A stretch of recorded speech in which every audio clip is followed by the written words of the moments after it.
Olá pessoal, tudo bem? Espero que sim.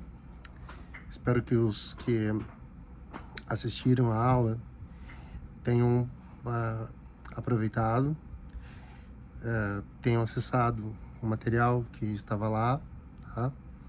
Aquela era uma aula inaugural, uma aula de apresentação, ok? A aula de hoje já é uma aula mesmo, né? Então, você vai encontrar o link com o material dessa aula em PDF, um link que vai remeter você lá para o meu Drive, tá? E eu acabei me equivocando e não coloquei a folha de redação, tá? Mas você pode fazer na folha que você quiser, tá? A gente vai falar um pouco hoje sobre dimensões, sobre coisas básicas, porque o começo ele precisa estar calcado, alicerçado no que é básico mesmo, bem? O nome dessa aula é a estrutura básica da dissertação argumentativa, tá? Ou do texto dissertativo argumentativo. O que tem esse nome, tá? E qual é o objetivo?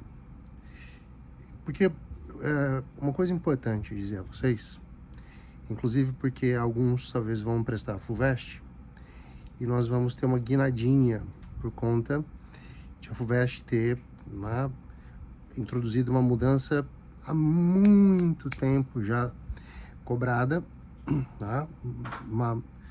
Então, é uma honrosa, né, louvável que tenha mudado, mas vai dar a chance de fazer um gênero textual diferente. Então, eu vou reorganizar alguns dos nossos encontros e vou gravar vídeos extras, tá? Para que vocês possam ficar, quem quer FUVEST, claro, muito bem preparado. Bem, mas aí eu falei a palavra gêneros textuais. Um gênero textual, tá? Frequentemente é mencionado, né, usando um falso sinônimo, que é tipo de texto. Não, tipo de texto é uma coisa. Eu tenho o tipo descritivo, tá? Ou tipologia descritiva, que é comum em trechos de obras literárias, é comum em notícias, tá? Em que nós usamos recursos da linguagem para, né, criar uma imagem, um desenho, para que o leitor veja.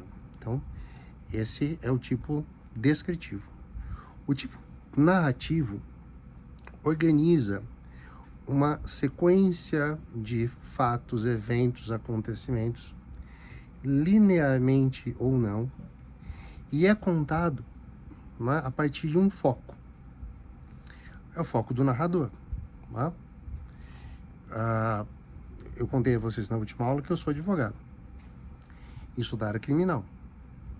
Então, quando eu defendo um cliente e me parece, tá, que existem versões desencontradas, nada mais eficaz do que pedir para que sejam ouvidas pessoas em ângulos diferentes, testemunhas, quando é possível, é claro, tá?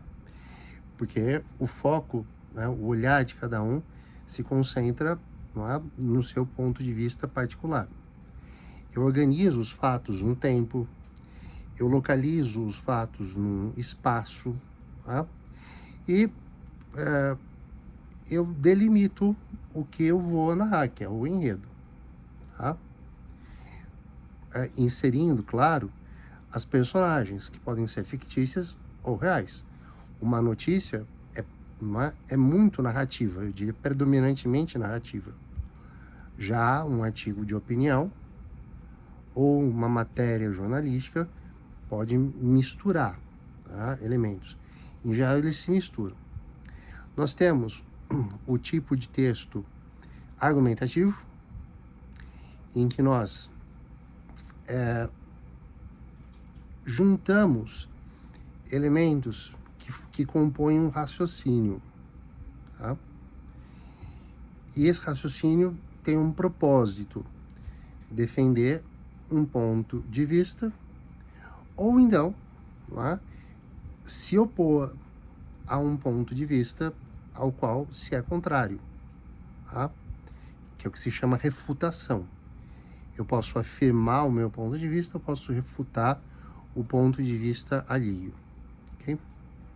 Bom, muitos de vocês na escola viram esses três, mas nós temos mais dois que merecem atenção.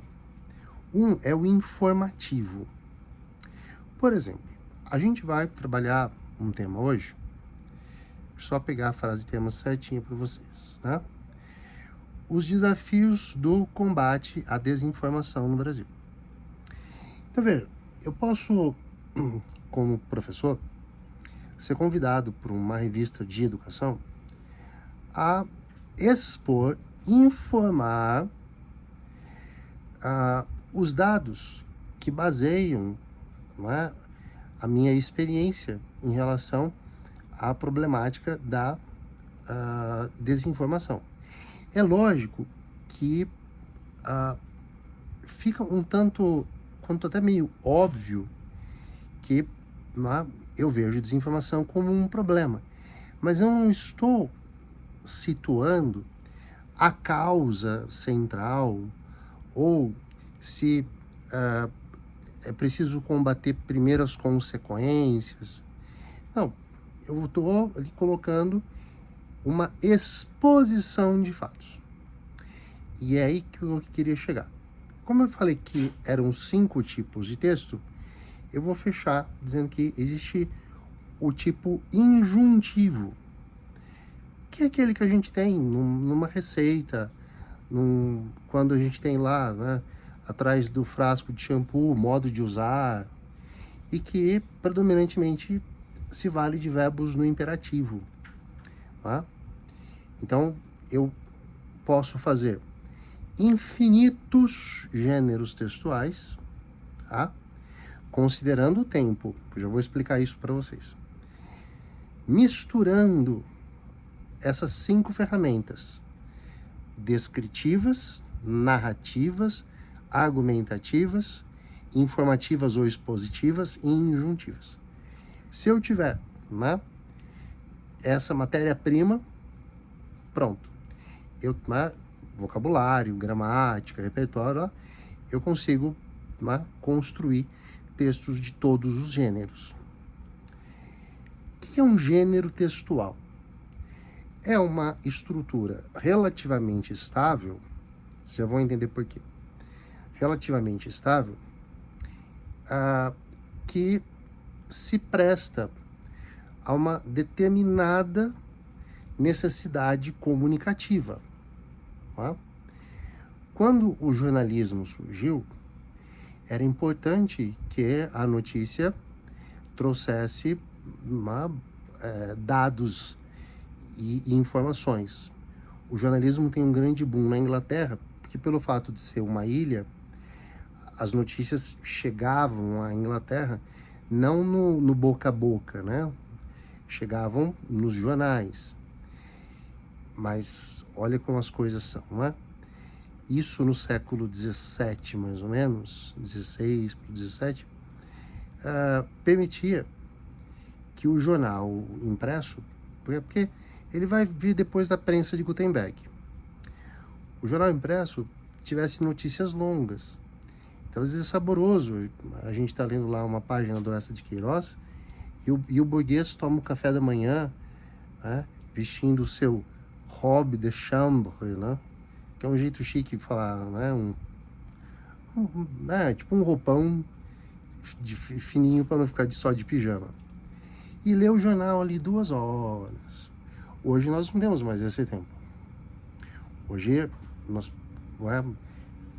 raramente mantemos a assinatura de um jornal. Tá? Eu mantive por muitos anos porque eu gosto do papel. Tá? Às vezes um recorte de jornal vai por meio de um livro e tem um significado. Mas acabei me rendendo a me informar só pelos aplicativos confiáveis: Estadão, Folha de São Paulo, G1. Tá? Eu não vou falar os não confiáveis para que eu não pareça tendencioso. Embora todo mundo é tendencioso, tá? Que isso fique... Né? Não seja você o isentão ou a isentona de bem. Né? Neutro, só shampoo de bebê, por favor.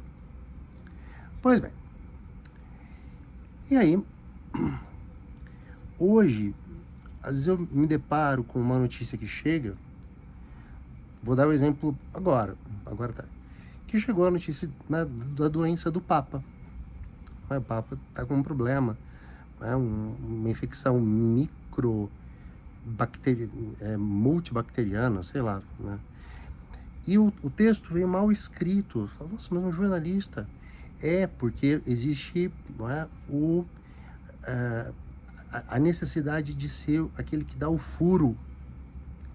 E se você reparar, muitas vezes você lê ali, não é, alguma coisa que a gente chama de lead, que é o olho, né, da notícia, que é uma síntesezinha. E tem lá, continue lendo, leia mais, né, clique para ler mais. E pouca gente clica. Tá?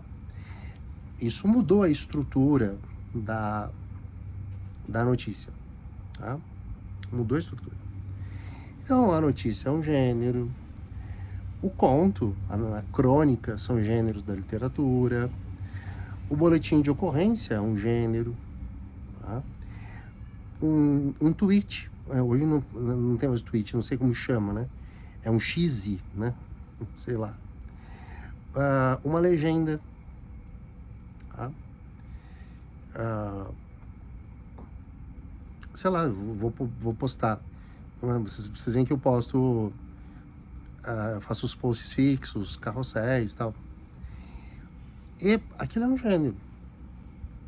Eu vou contar um segredo para vocês, para que vocês entendam que eu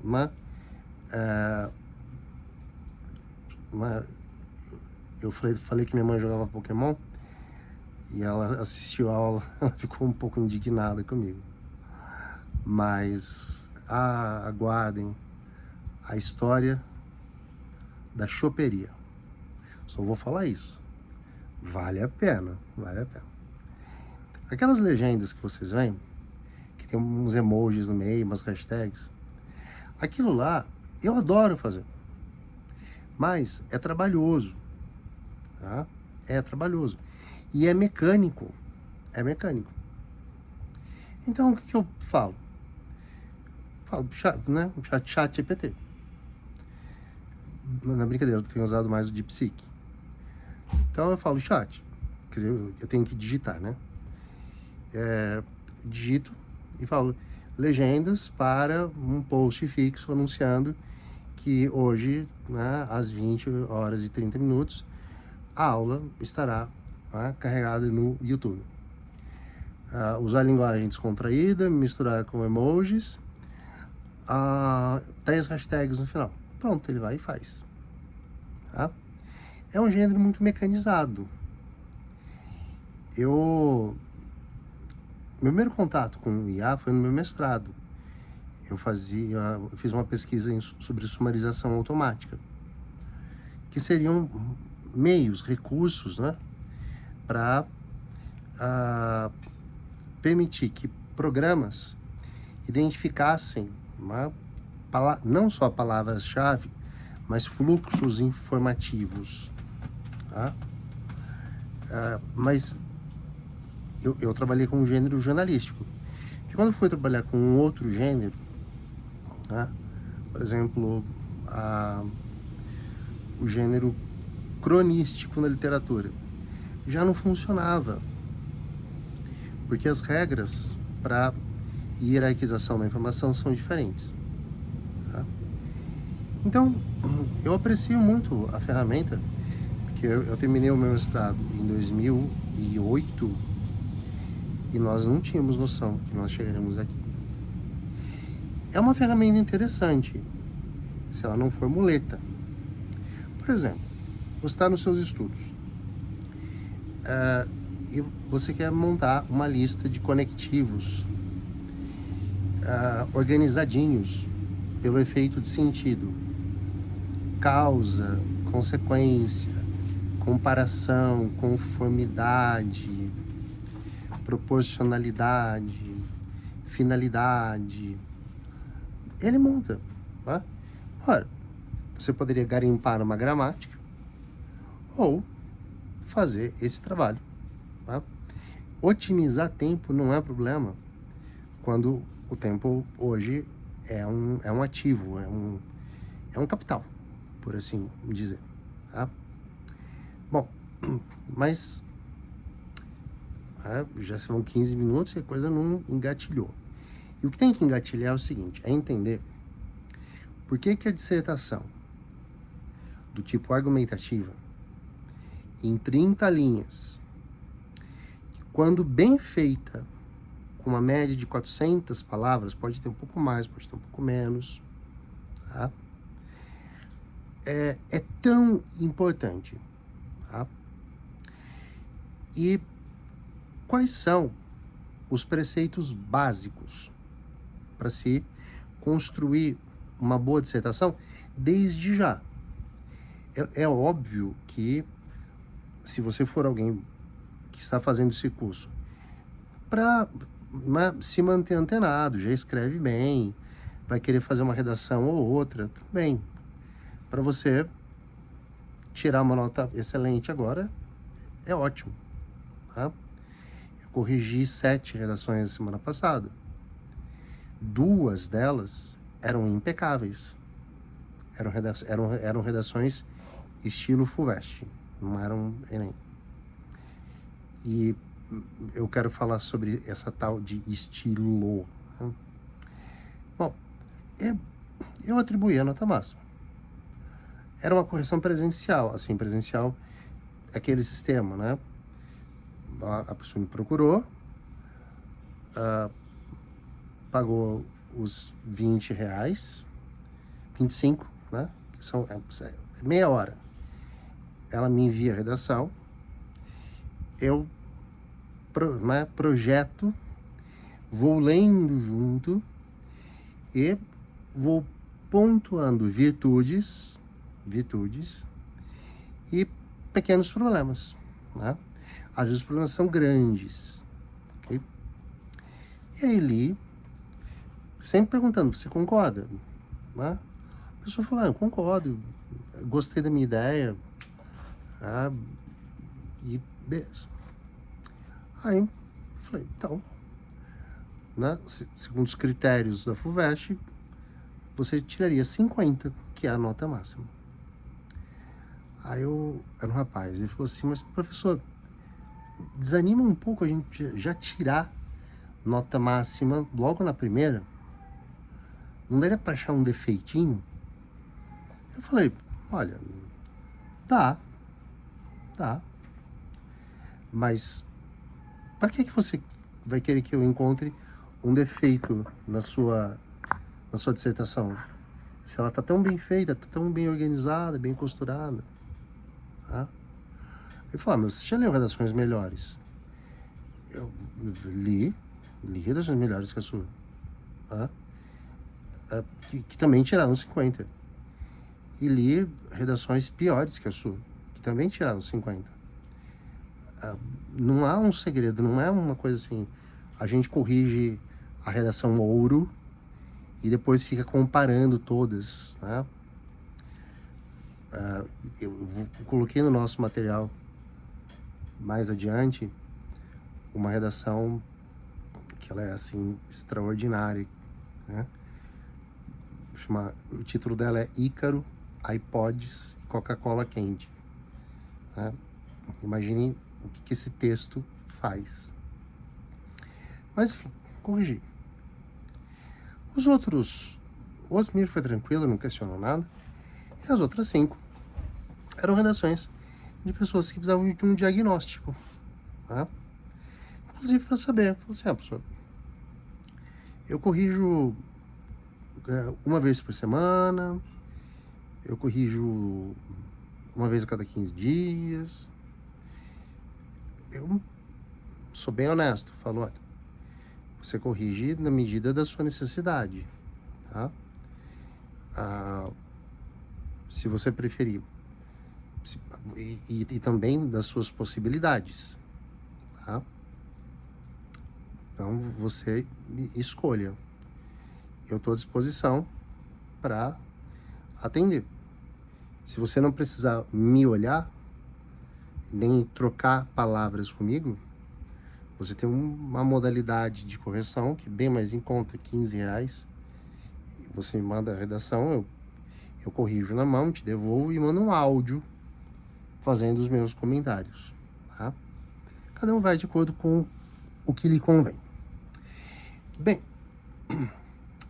mas vamos lá ao que é esse tal de básico da redação argumentativa, da dissertação argumentativa.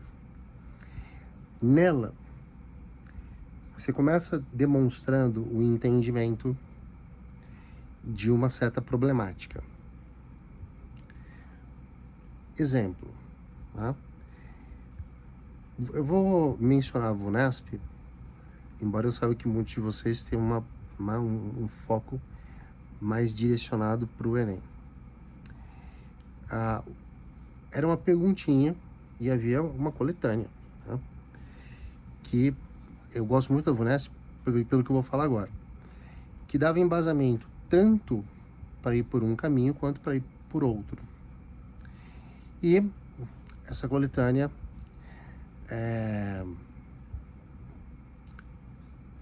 a frase tema era assim: o carro é o novo cigarro?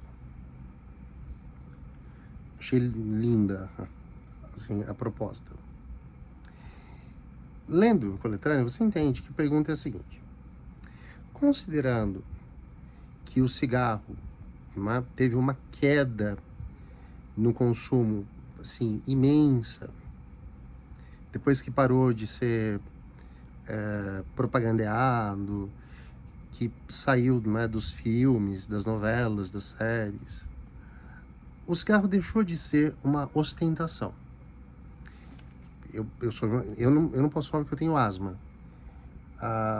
mas assim, a minha geração, muitos colegas odiavam o cigarro, mas fumavam porque ficavam, segundo eles, descoladões.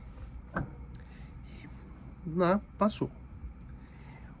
A minha geração, de classe média, ter um carro, ganhar um carro do pai e da mãe, ou trabalhar para comprar, era essencial.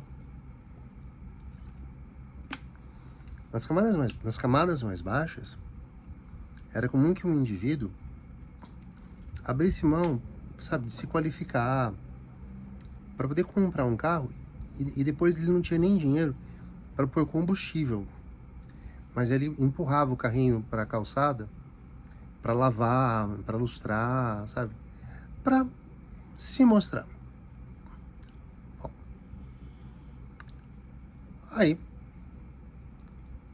a coletânea apresentava textos que iam na direção do de fato, o caminho mais inteligente é as pessoas não quererem mais ter o próprio carro, porque o planeta não aguenta, porque é caro, é melhor andar de Uber ou de bicicleta,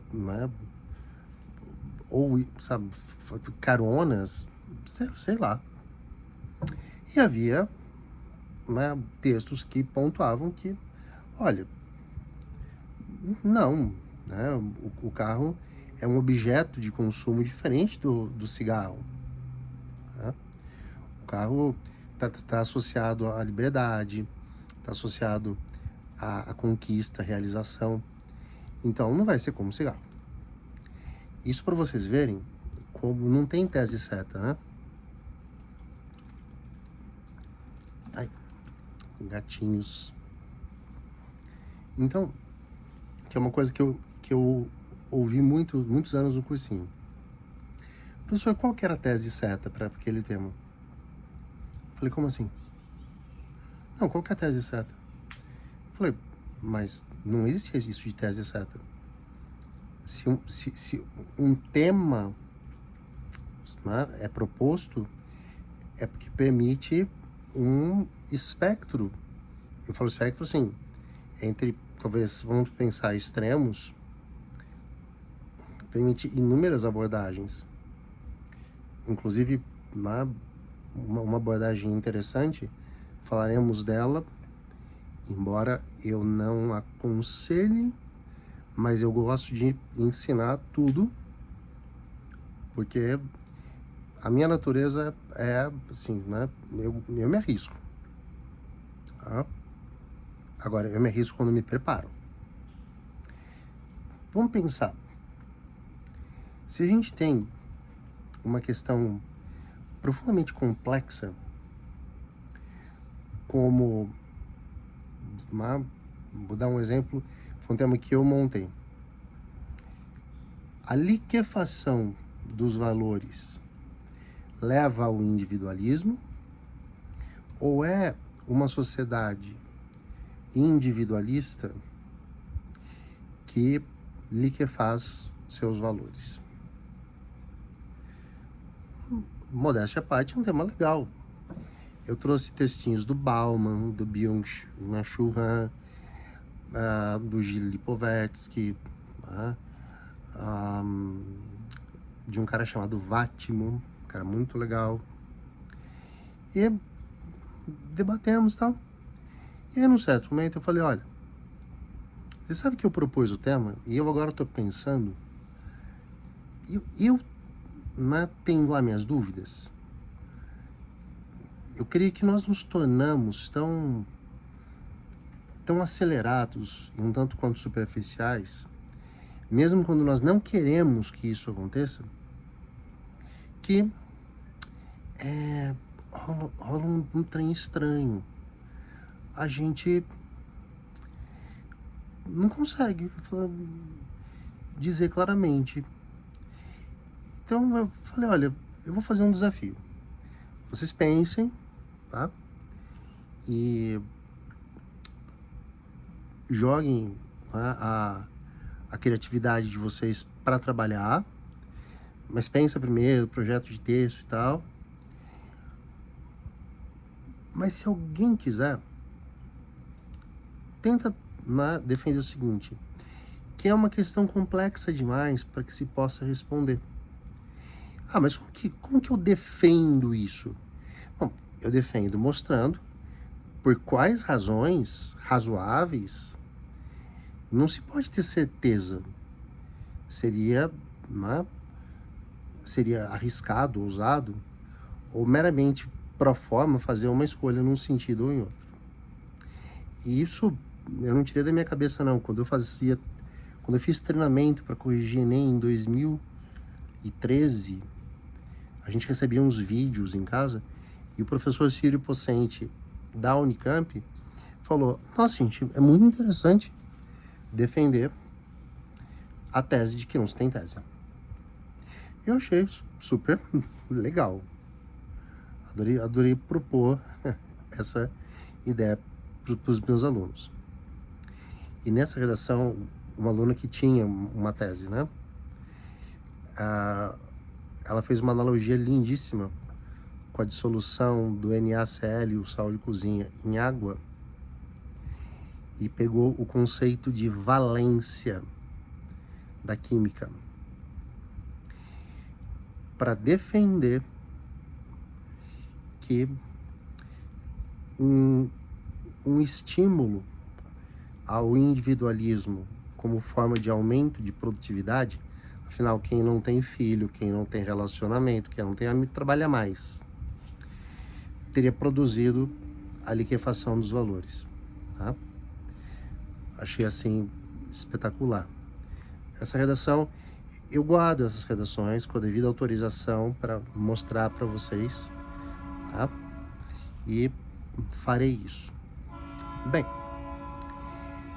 fechando um pouco o quadro, para não me alongar demais, nem aborrecer vocês.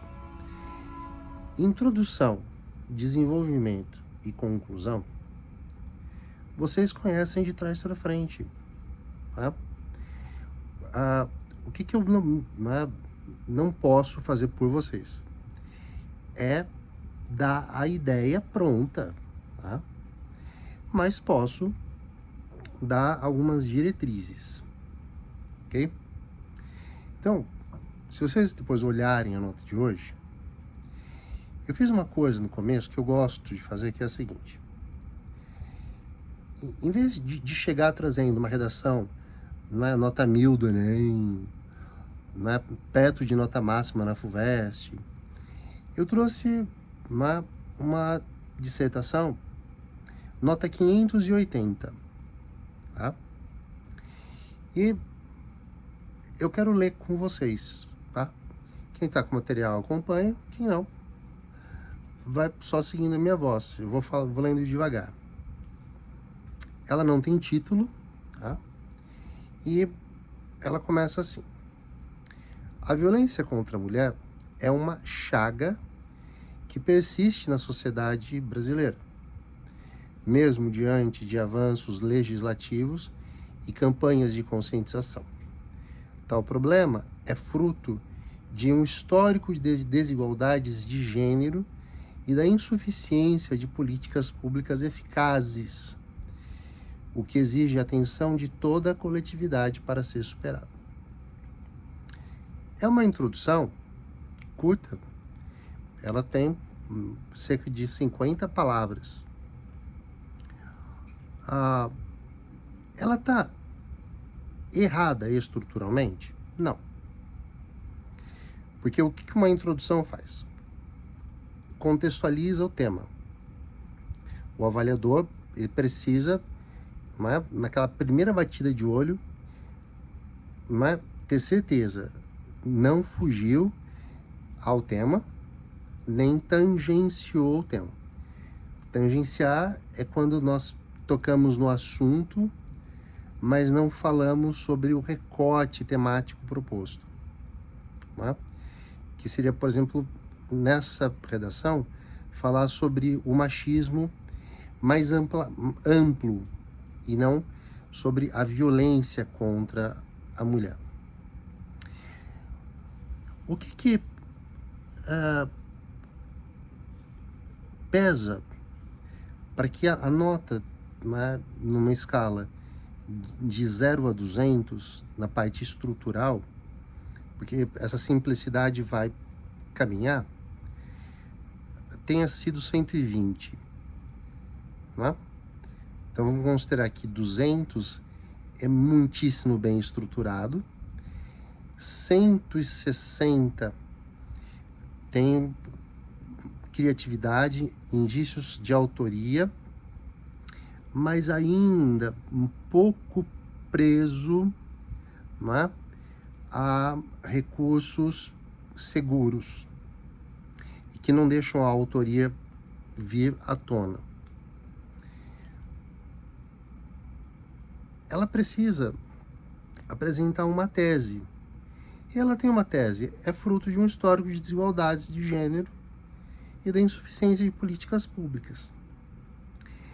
Sim, mas essa é a obviedade, sabe? O óbvio, ele tá certo.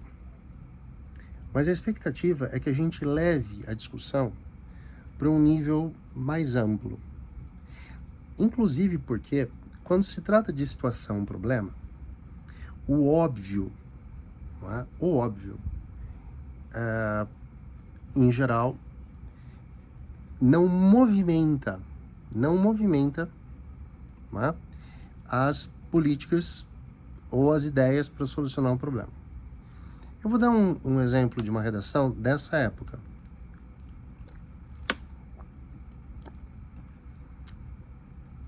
Eu corrigi esse ano. E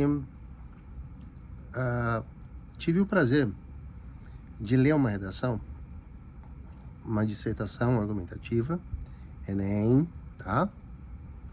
Banca bem quadradinha. E abro o texto, né, para vocês entenderem. Quando a gente abre o texto, aparece para nós o que a gente chama de mancha textual. E aí eu bato o olho e vejo, né, uma letra bem organizada, não é pequena, o que significa que houve um esforço para rechear bem os parágrafos. Uma coisa rara, uma redação Enem com 5 parágrafos. Um de introdução, 3 de desenvolvimento e um de conclusão. Bem construído. Mas essa redação começa da seguinte maneira. E aí que as coisas podem ou não se complicar. Começa assim.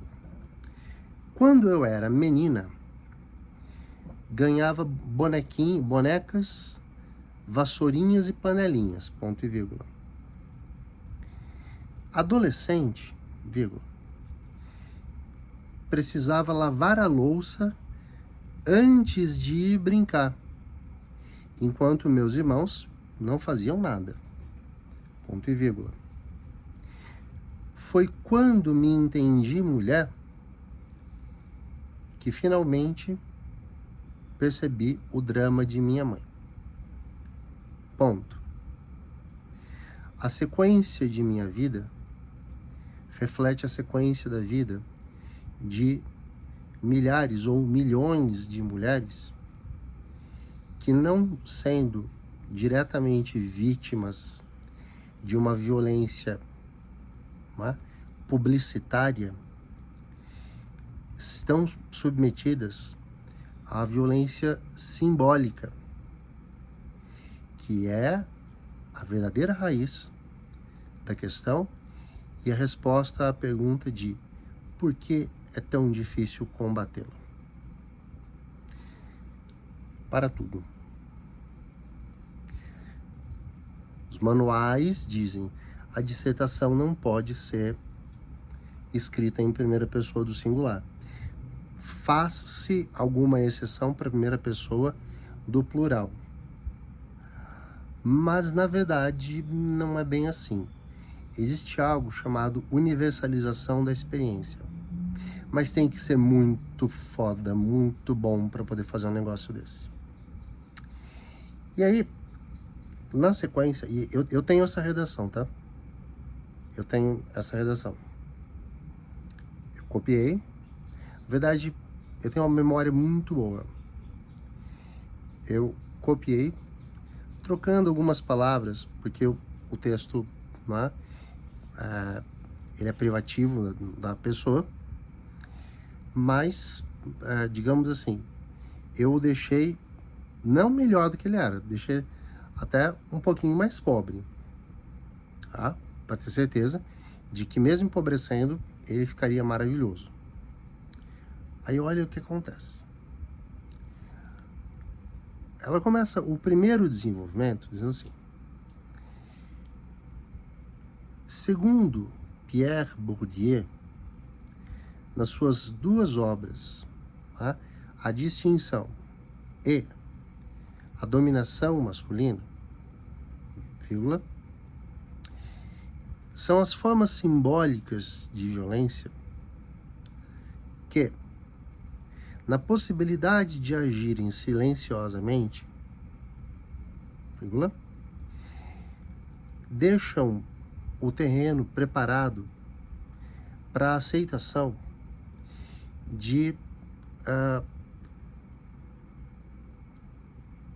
como foi que ela colocou, meu Deus? Para aceitação de uma gradação em que é difícil distinguir o tolerável do intolerável.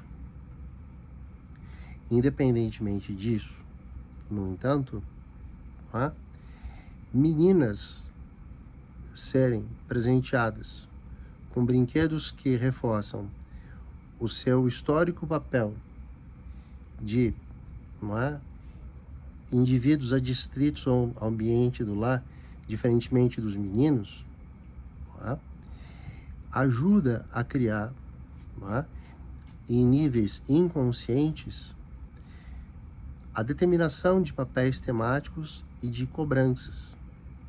Tá? Vale lembrar que a violência contra a mulher é frequentemente chamada de violência doméstica, porque ocorre no âmbito doméstico. E elas citam as estatísticas. Não é? Na esteira, não é? Desse, não é? Assim, na esteira desse ciclo vicioso, a naturalização da distinção de comportamentos, não é? Que são, ela fala fomentados em meninos, em relação aos que são fomentados em meninas, está diretamente associado ao que o filósofo Michel Foucault, não é? chamava de processos de subjetivação. Aí ela desenvolve, traz exemplos, não é? Fala sobre criação de expectativas, cobranças que são naturais às mulheres. Ela fala escreve uma coisa que me deixou assim muito feliz, porque, né, eu vi usado isso na minha tese de doutorado, que é a homoafetividade dos homens heterossexuais. E quando ela conclui para falar da mãe, ela marca bem o fato de que o pai nunca foi um homem violento verbalmente, era carinhoso, atencioso com a mãe, mas não dava à mulher o poder de escolha. Ele era carinhoso naquele jeito de dizer assim, tolinha, né? Deixa que eu escolho para você. Então, a mãe foi aceitando essa condição de uma mulher que não precisava trabalhar, cuidava da casa. O marido era, o marido perfeito, né? E quando ela conclui tudo isso, ela fala, não é, sobre um alicerce cultural que precisa ser trabalhado e mudado. Cita a Espanha como um exemplo e propõe reformas que insiram projeto de vida. Ela fala isso em 2015 na redação dela e traz isso para a sua dissertação. Aliás, e o ensino médio brasileiro, a reforma, não é, traz isso em 2017 e vai construindo. Uma redação genial. Essa é uma, eu dei 960. Tá? Não iria penalizá-la por conta de eu, tá? Sendo que, indubitavelmente, foi a melhor redação que eu li naquela temporada sobre aquele tema. Tá? Pois bem, e vamos ao tema. Vocês vão ler, né, o restante da redação, porque eu quero falar sobre o nosso tema de redação. Tá? Tem um exercíciozinho para vocês fazerem, tá? E o nosso tema está aqui. Os desafios do combate à desinformação no Brasil.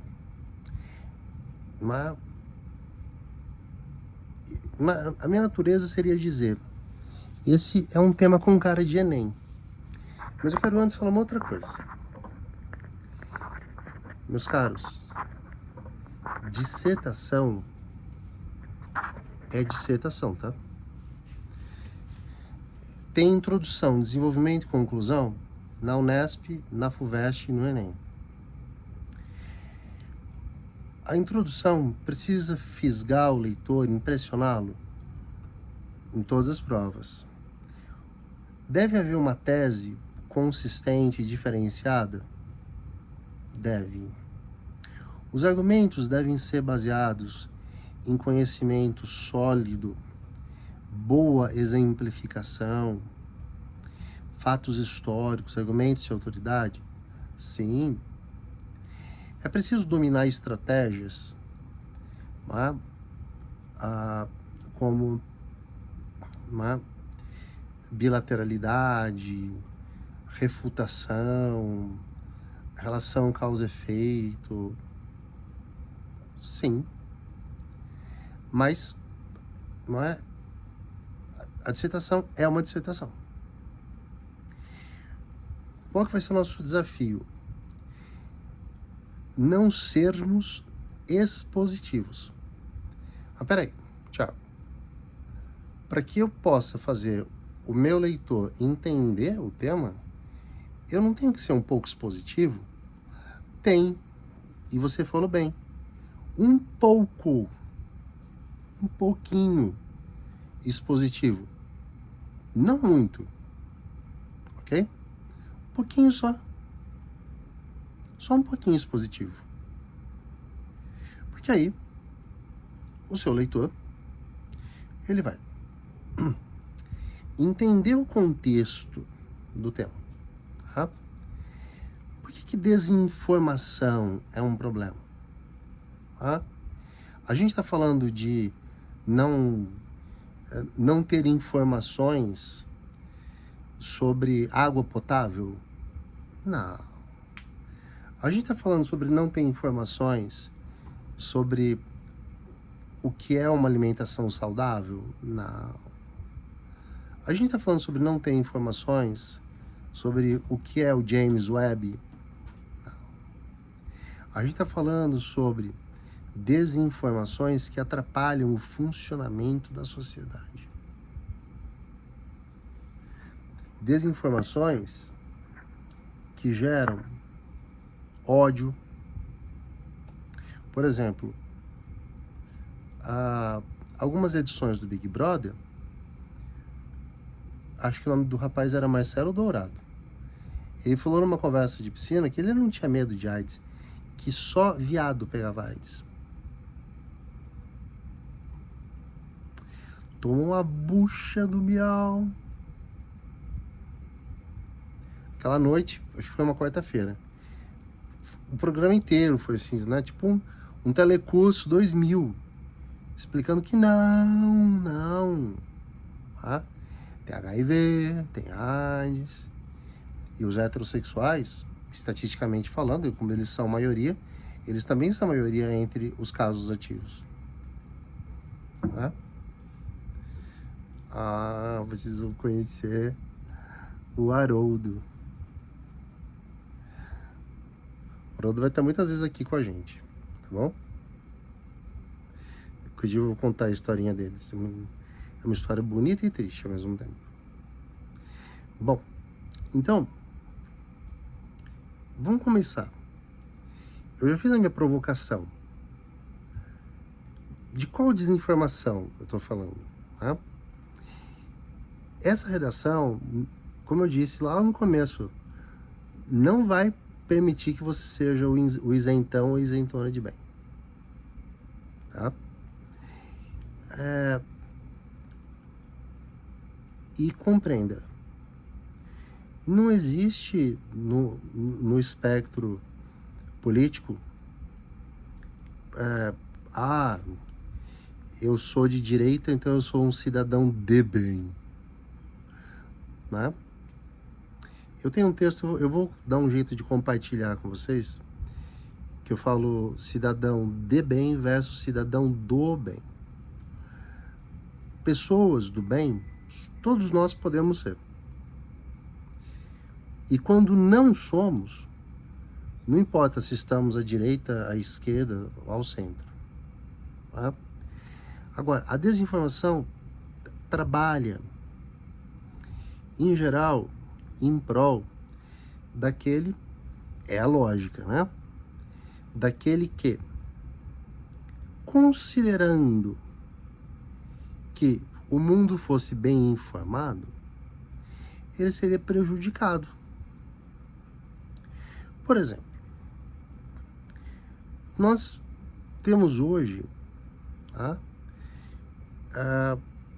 o descarte escandaloso, criminoso de vacinas, de tudo, tá? De tudo. Não só de Covid. Por quê?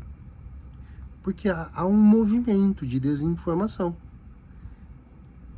que difunde textos sobre riscos de se tomar vacina contra sarampo.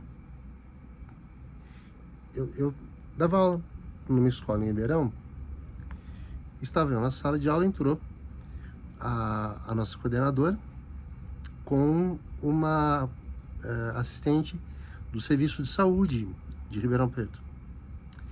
E ela falou: olha, nós estaremos aqui, pedimos que vocês tragam a carteirinha de vacinação, mas caso não tragam um documento com foto. Mas caso não trouxerem, a escola fornece a cópia, mas vocês vão ser vacinados.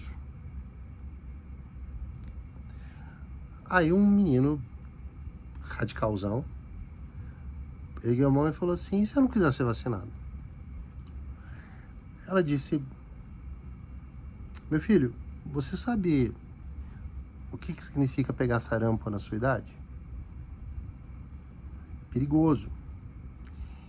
E você acha justo colocar a vida dos seus colegas em risco? Ele falou: mas não é disso que se trata. Eu estou falando de outra coisa.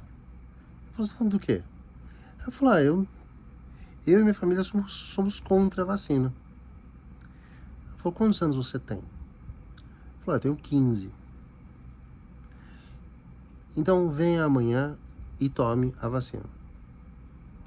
Porque você ainda não é maior de idade.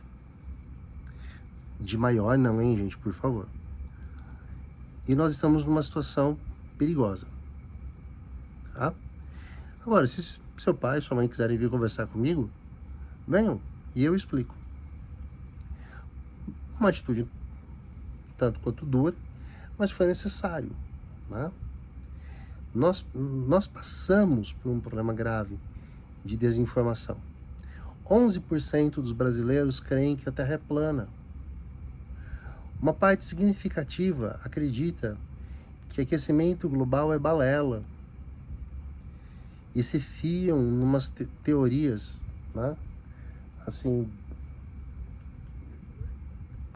não que a teoria seja questionável por si só, mas é que a teoria ela é complicada porque ela se baseia no fato de que em outras eras, né, o planeta viveu transformações, mas elas não eram, né, antropogênicas. Né? Então, a gente vive uma fase diferente hoje. Tá? Eu coloquei para vocês vão perceber que funciona sempre assim. Tá? Eu tenho 2 textos que são esclarecedores de conceitos importantes. Depois eu tenho o texto 3 e o texto 4 dando alguns pontos de vista. O texto 5 também. O texto 6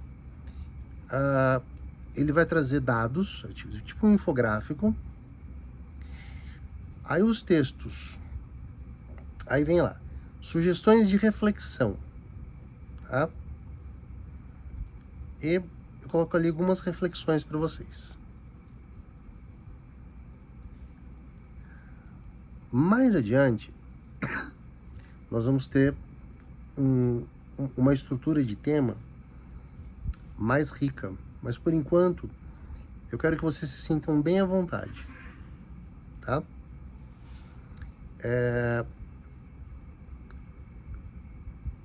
Estamos devidamente apresentados, ok?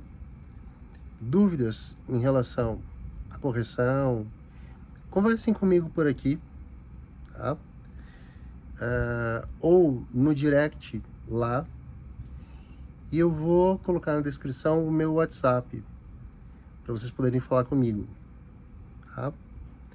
Nessa semana hoje já tem algumas correções e já tenho 2 mentorias, né? A mentoria para quem não conseguiu catar direito, mentoria é uma conversa de 1 hora, tá? Ela tem um valor um pouquinho mais alto, R$ 50. Você pode corrigir redação, pode fazer comparações entre redações, pode tirar dúvidas de todas as áreas envolvidas em redação, tá? Eu te ajudo a organizar o seu plano de estudo, a te ajudar a não se auto-sabotar, ok? E é isso. Então eu peço que, se você gostou, você curta, você compartilhe, tá? E entenda, a essência dessas aulas é oferecer a mesma aula que eu sempre dei em quase 30 anos de cursinho, em inúmeros cursos de redação, que eram para classe média alta ou alta, para todo mundo, tá? E qualquer sugestão que vocês tenham, professor, tá indo rápido demais, eu não tô pegando, ou eu preciso de alguma coisa para me organizar, arranje uma lousa, eu tento dar um jeito, tá? E é isso. Fico muito feliz de que a gente tenha chegado a 60 visualizações na primeira semana. Se a gente aumenta isso, tá? E eu quero que você saiba uma coisa. Eu digo a todos os meus alunos, todos, sem exceção, eu acredito em você. Eu acredito. Eu não me tornei professor para não acreditar nos meus alunos. Nunca fiz questão de ser paparicado. 30 anos, algumas vezes eu fui paraninfo, essas coisas, mas não é por isso que eu me tornei professor. Me tornei porque eu sei o poder que tem essa frase, e ela é sincera. Se você reservou o seu tempo para me assistir, então eu acredito em você. E se você acreditar que eu posso te ajudar e me mostrar no que você precisa ou espera ser ajudado ou ajudada, tá? Eu vou te ajudar. E eu nunca deixei um aluno para trás. Nunca. Nenhum. Tá? Tive alunos que passaram por problemas graves e eles precisaram mudar por um tempo o rumo da vida, mas eu estava lá esperando por eles, e tô aqui por vocês também, tá? Eu advogo para ganhar minha vida, mas eu ensino pela minha paixão. É uma história da qual eu tenho imenso orgulho. Imenso orgulho. E se eu puder fazer um pouquinho de diferença na vida de vocês, eu vou ser um ser humano realizado. Bom, beijo no coração de vocês. Fiquem bem. Eu tenho uma dica para vocês, tá? Para quem precisa de literatura, procurem o canal lá no Instagram, Lê Pra Valer, que é de um grande amigo meu, professor Luiz Henrique Macioli, também advogado, professor de história, um excelentíssimo professor de história, tá? Um ser humano diferenciado. O trabalho dele não é gratuito como o meu, mas eu recomendo, porque é um trabalho honesto e vocês estarão em excelentes mãos. Bom, um grande beijo para vocês, uma excelente semana e marquem as suas correções, ok? Até mais, gente. Fiquem bem.